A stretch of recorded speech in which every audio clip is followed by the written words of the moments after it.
कंपनियां हमारे दिमाग से खेल के किस तरह से माल बेचती हैं, इसको एक एग्जांपल से समझते हैं। मान लीजिए कि आपको एक कोई टी शर्ट दिखाई दी जिसपे 1000 रुपए लिखे हैं, तो शायद आप उसे ना लें, लेकिन अगर उसके 1000 रुपए लिखने का तरीका बदल दें तो शायद आप उसे खरीद लेंगे। कैसे?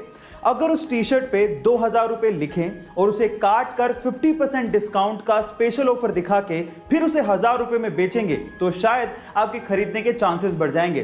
गाइस, आप इससे कितना इत्तेफाक रखते हैं चैट सेक्शन में जरूर लिखिएगा। दुनिया के बहुत से देश तरक्की के चक्कर में यह भी भूल गए कि इस धरती पर सिर्फ इंसान नहीं रहते, इंसानों के अलावा और जीव भी रहते हैं। लेकिन सारे देश एक जैसे नहीं होते। जैसे कि सिंगापुर ने जरूर जंगलों के रास्ते सड़कें बनाई, लेकिन उन सड़कों पर ब्रिजेस भी बनाए ताकि जानवर आसानी से सड़कों को पार कर सकें।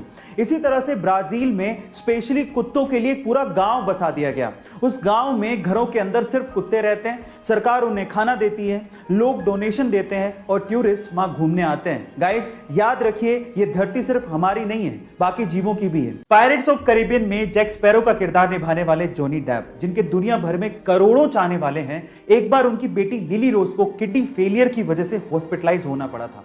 तब वो सिर्फ 7 साल की थी।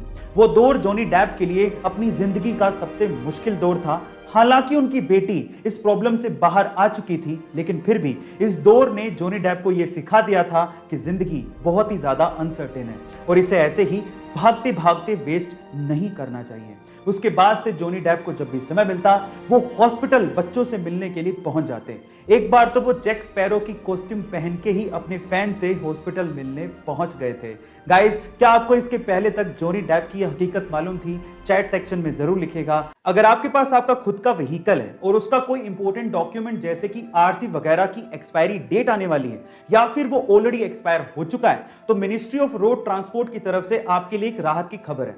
वो ये है कि अगर आपके वाहन का कोई भी इंपॉर्टेंट डॉक्यूमेंट 1 फरवरी 2020 को एक्सपायर हुआ है या फिर अभी एक्सपायर होने वाला है, तो उसकी वैलिडिटी गवर्नमेंट ऑफ इंडिया ने 30 सितंबर 2021 तक बढ़ा दी है। इसका मतलब आपको 30 सितंबर 2021 तक उसे रिन्यू करवाने की जरूरत नहीं है। हाँ, उसके बाद आपको इसे रिन्यू करवाना पड़ेगा। कोरोना के चलते सरकार ने यह डिसीजन लिया है ताकि सोशल डिस्टेंसिंग की पालना करते हुए ट्रांसपोर्टेशन सेवाएं जारी रहें। अभी हाल ही में न्यूजीलैंड के एक समुद्री तट फेयरवेल स्पिट पर 50 व्हेल्स आकर फंस गई। वो तो किस्मत थी कि वहां पर व्हेल्स को बचाने के लिए बहुत से वॉलंटियर्स आ गए। सबसे पहले उन्होंने व्हेल्स को शांत किया, फिर उसके बाद अधिकतर व्हेल्स को समुद्र में पहुंचा दिया। लेकिन अद्भुत नजारा तब देखने को मिला जब जान बच जाने के बाद 2 व्हेल्स गाना गाने लगी, और वो भी खुशी में। सुनिए। गाइस, ऐसा अद्भुत नजारा आपने पहले कभी नहीं देखा होगा। इस नजारे को देखने के बाद आपको कैसा फील हुआ चैट सेक्शन में जरूर लिखिएगा और ऐसे अमेजिंग वीडियोस के लिए शेयर, सब्सक्राइब एंड लाइक। मिलते हैं अगली वीडियो में।